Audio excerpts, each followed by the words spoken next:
오늘 말씀의 제목은 주님의 고난에 동참합니까? 라는 질문입니다. 여러분, 그리스도인이라면 예수 그리스도의 고난에 동참해야 한다는 사실을 모르는 사람은 없습니다. 그리고 동참합니다. 그런데 문제가 있습니다. 내가 그리스도의 고난에 동참해야 된다는 사실을 알고 그 길을 걸어가지만, 그런데 때로는 내가 지금 걷고 있는 그 고난의 길이 어떤 목적으로, 왜 이렇게까지 내가 고난을 받아야 되며, 내가 왜 이런 상황들을 직면해야 하며, 내가 왜 이 상황들을 이겨나가야 하는가라는 이유와 목적을 내가 알지 못하면 사람들은 거기서부터 멘붕이 일어나기 시작한다는 것입니다. 여러 가지 복잡한 생각들과 함께 내가 이 고난에 계속해서 동참해야 하는가? 내가 이 길을 가야 하는가? 내가 이 신앙의 과정과, 사실은 그래서 오늘 이 말씀은 훈련이라는 단어와 아주 밀접하게 연결되어 있습니다. 그리스도인들은 훈련받아야죠. 얼만큼 훈련받아야 합니까? 평생 훈련받습니다.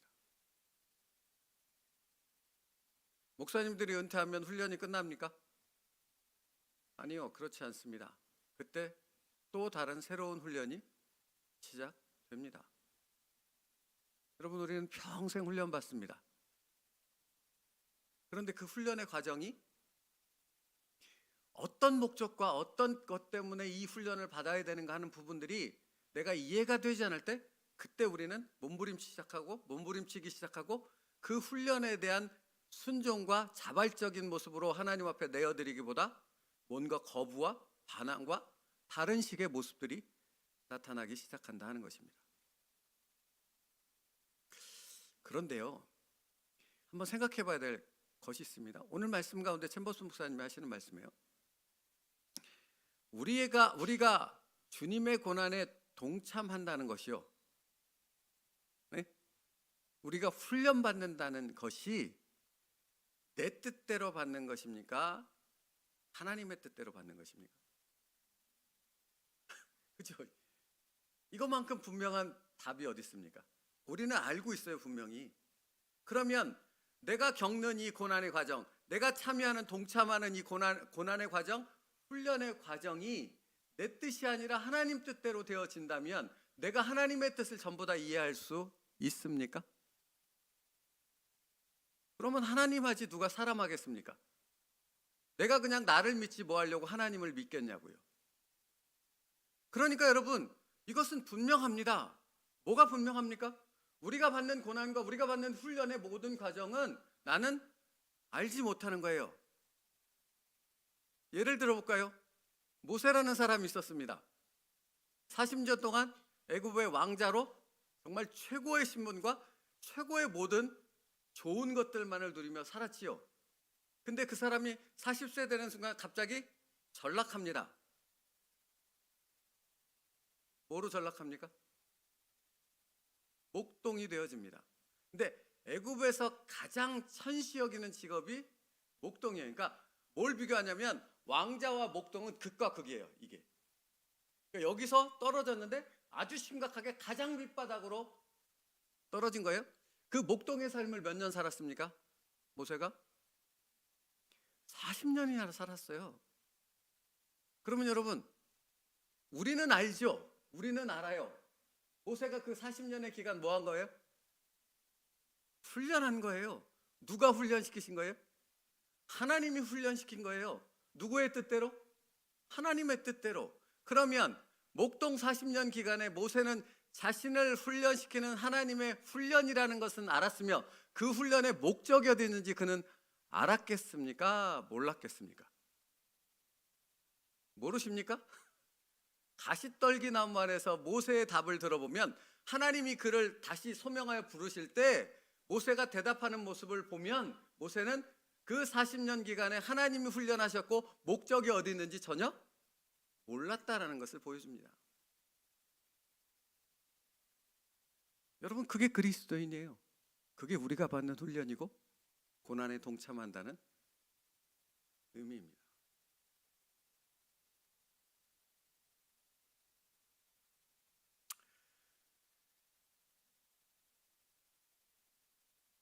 사랑하는 성도 여러분, 우리는 그 훈련과 그 고난의 과정을 걸어가는 사람들입니다.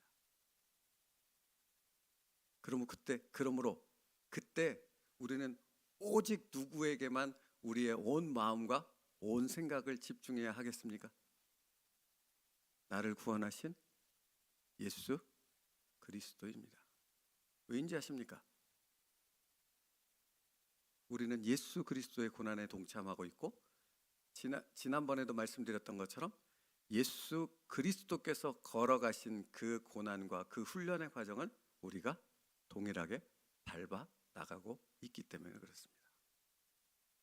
그리고 챔버스 목사님 분명히 얘기하는데요, 그렇게 우리가 알지 못하는 하나님의 뜻대로 훈련과 고난을 받는 그 기간에 우리가 반드시 누구와 연결되어 있어야 한다고 말합니다. 예수 그리스도와 연결되어 있어야 합니다.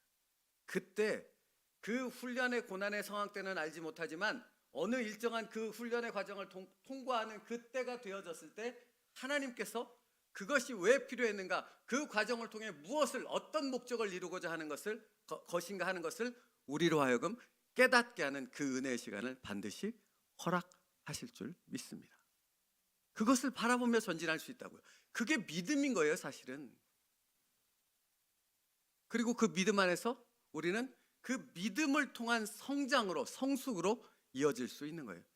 그러니까 여러분, 내게 처해진 이 상황, 훈련의 상황, 그 고난의 상황 가운데 하나님 도대체 이해할 수 없습니다, 그러므로 안 가겠습니다, 할 수 없습니다 하는 것처럼 믿음 없고 하나님을 알지 못하고 예수 그리스도께서 우리를 구원하셔서 우리를 인도하시는 구원받은 자의 삶이 무엇이라는 것을 알지 못하는 무지한 자의 신앙인이 또 없다라는 것을 보여주는 증거가 되는 거죠.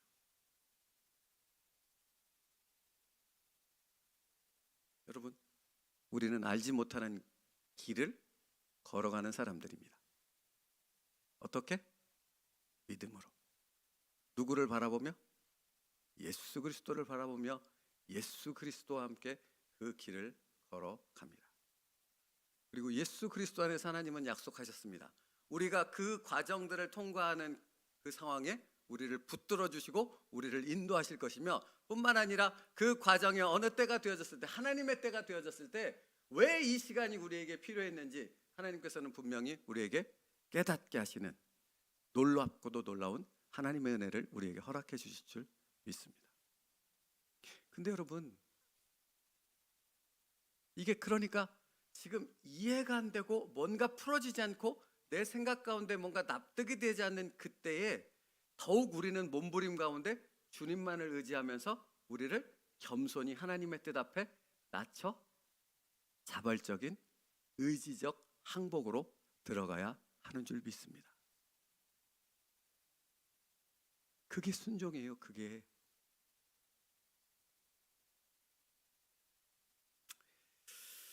챔버스 목사님 말씀을 들어보십시오. 당신이 하나님께 쓰임받기 위해서는 하나님께서 당신에게 전혀 의미 없는 많은 경험들을 하게 하실 것입니다. 그렇죠. 똑같이 표현하죠. 당신이 하나님께 쓰임받기 위해서는 하나님께서 당신에게 전혀 의미 없는 많은 경험들, 그러니까 내 생각에 그렇다고요. 이거 도대체 왜 해야 돼? 이 과정이 왜 내게 필요한 거야? 이 혼란한 상황, 내가 이해할 수 없는, 내가 납득할 수 없는 이게 왜 나한테 필요한 거야? 이런 불평과 이런 원망과 또는 이런 갈등과 그런 엄청난 그 혼란스러움들이 우리 가운데 찾아온다고요. 그게 비정상이라고요? 정상이라고요? 정상이라고요. 근데 그때 무엇을 붙드는가? 누구를 의지하는가? 누구만을 바라보는가? 그게 너무나 중요하다 하는 것을 말씀하고 있습니다. 그러면서 이렇게 말해요. 그러나 그러한 경험은 당신을 주님께 유익하게 만듭니다. 말씀을 잘 들어야 돼요. 그러나 그러한 경험은 당신을 주님께 유익하게 만듭니다. 그렇게 될 때 비로소 내가 주님이 쓰시는 도구로 나를 내어드릴 수 있는 존재가 된다라는 것입니다. 그러니까 끊임없이 그 갈등의 상황 가운데 주님을 바라보지 않고 내게 집중하고 시험에 들고 유혹에 빠지고 내 자신의 그 갈등에서 헤어나오지 못해 그것을 반복하는 삶을 살아가는 사람은 주님이 쓰실래야? 쓰실 수가 없다고요. 자아로 가득한 자이기 때문에, 자기 자신이 자기의 삶을 붙잡고 있기 때문에 주님이 주인 되어져서 주님의 도구로 쓰임받는 그 역할을 할 수가 없다고요. 그래서 여러분, 제가 그런 말씀 드리지 않습니까? 어떤 주님의 훈련과 그 고난의 단계에 우리가 그것을 넘어야 되는데, 우리가 그것을 회피하고 도망가 버리면 주님은 이 단계를 넘지 않고 이것을 넘어서게 하십니까? 다시 또 이 자리로 우리를 부르셔서 여기에 세우십니까? 거기에 우리는 초점을 맞춰 다시 또 세우세요. 다시 그 상황을 만드세요. 어떤 사람이 싫습니다. 죽기보다 싫습니다. 그러면 그 사람을 피해 내가 도망가면 여기에도 그 사람 똑같은 사람이 생긴다고요. 왜요? 그래야만 주님이 쓰시기에 여기 챔버스 목사님처럼 내가 주님께 유익한 사람이 될 수 있기 때문에 그렇습니다. 그런 사람이 하나님의 나라를 세울 수 있다고요. 여러분, 만약에 야곱이 그냥 아버지 속이고 형 속이고 어머니와 함께 작당해서 이렇게 하는 그 상태의 야곱이었다면 하나님의 나라를 잇는 그 계보에 그를 쓸 수 있는 그 그릇과 도구가 될 수 있었겠느냐고요. 안 됐다고요. 그래서 그가 어디 가요? 바단 아람에 가지 않습니까? 그래서 자기하고 똑같은 사람을 만나지 않습니까? 삼촌 라반을.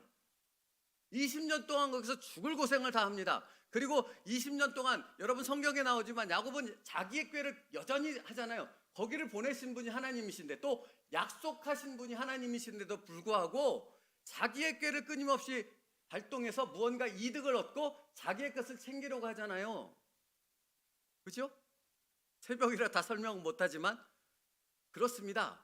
근데 결정적으로 그의 모든 것을, 거부가 되어져서 다시 고향 땅으로 돌아오는 그의 모든 것을 다 챙겨주신 분은 스스로의 노력과 스스로의 그 얄팍한 방법 때문에 얻은 것이 아니고 누가 주신 거예요? 하나님이 주신 거예요. 근데 재물의 목적이 있는 것이 아니고 그 모든 과정을 통해서 하나님은 누구를 훈련시켜요? 야곱을 당신에게 합당한 도구로 쓰기에 합당한 자로서 훈련을 시키며 준비시키신다라는 것입니다. 지금 처한 당신의 상황이 무엇을 의미하는지 아십니까? 당신을 하나님의 종으로 훈련시키시는 하나님의 강권적인 인도하심이 있는 것입니다. 그러므로 그게 은혜이며 감사인 줄 믿습니다. 여러분, 그러니까 이 믿음의 시각으로 보면 정말 힘들고 고난의 시간, 내 힘으로 견딜 수 없는 그 시간이 오히려 내게 유익이요, 내게 감사요, 하나님께서 나를 세워가시는 놀라운 축복의 시간임을 고백하게 되어진다고요. 챔버스 목사님이 말해요.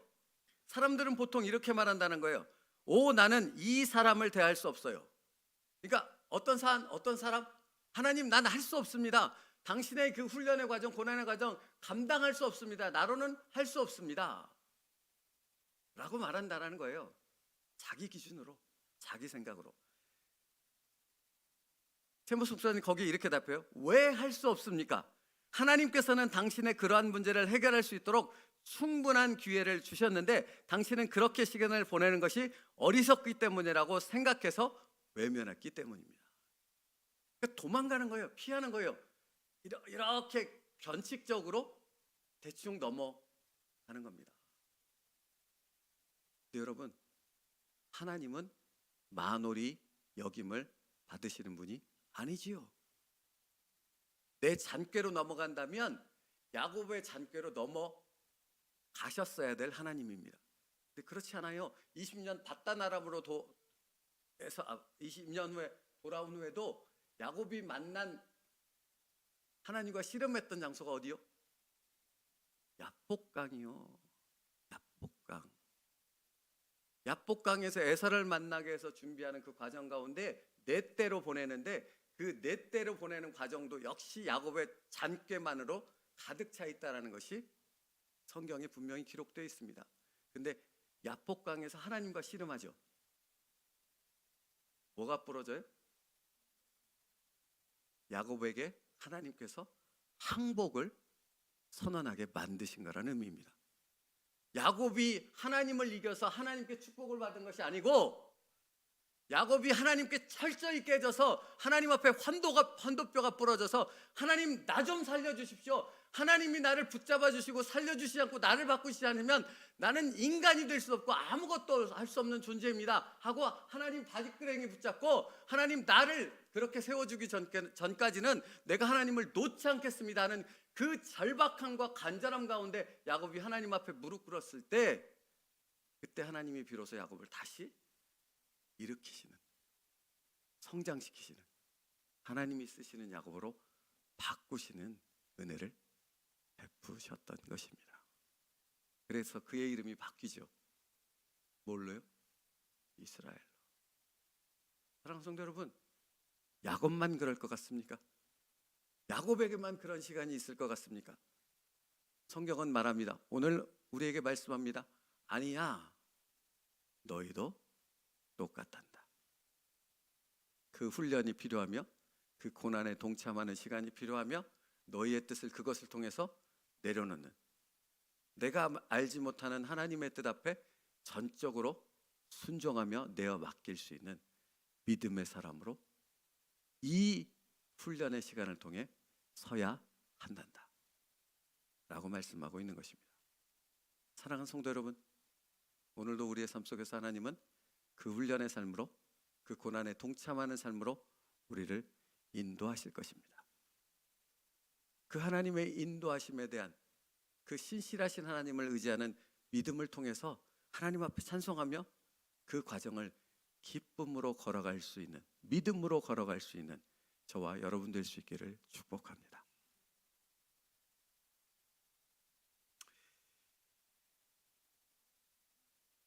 고린도전서 10장 13절 말씀이 그래서 사실은 그런 의미를 담고 있는 거예요. 여러분이 잘 아는 말씀입니다. 사람이 감당할 시험 밖에는 너희에게 당한 것이 없나니 오직 하나님은 미쁘사 너희가 감당치 못할 시험 당함을 허락치 아니하시고 시험 당할 즈음에 또한 피할 길을 내사 너희로 능히 감당하게 하시느니라. 시간이 없으니 앞에는 다 빼고요. 맨 뒤에 뭐라고 말씀하세요? 너희로 능히 감당하게 하시느니라. 내게 주시는 말씀인 줄 믿습니다. 어떤 시험도 나를 믿음에서 하나님에게서 떠나게 하는, 나를 하나님의 훈련에서 떠나게 하는 그런 시험은 우리에게 존재할 수 없습니다. 우리에게 이미 감당할 능력을 하나님이 주신 줄 믿습니다. 그리고 이 믿음으로 나아갈 때 우리는 내가 경험해보지 못한 놀라운 하나님을 알게 되고 하나님의 그 은혜의 세계 안으로 들어가게 되어지는 축복받은 사람이 되어질 줄 믿습니다. 사사기에 보면, 여러분 이게 성경에 참 많이 등장하는, 사사기에 보면 기드온이라는 사람이 나와요.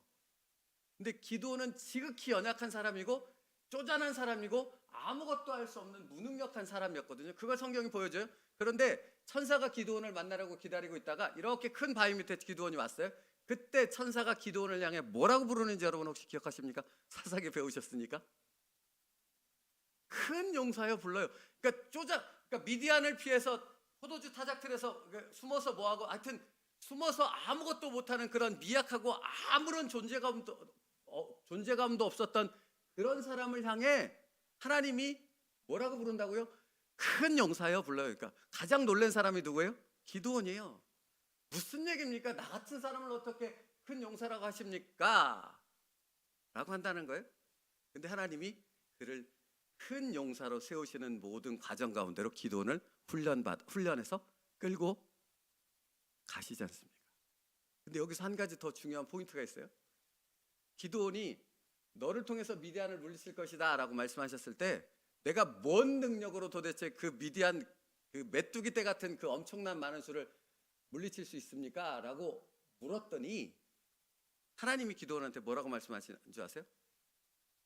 이미 내 능력이 너희 안에 있느니라. 네 능력을 사용해라 라고 말씀하신다라는 것입니다.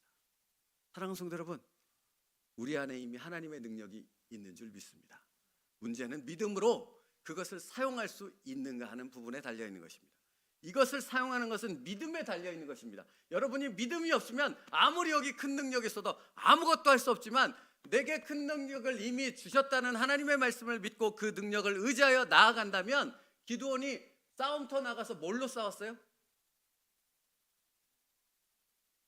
무기 들고 나간 거 아무것도 없어요. 항아리, 횃불, 나팔. 무기 있어요? 없어요. 몇 명? 300명. 그러고 나가서 싸우지 않습니까? 승리했죠.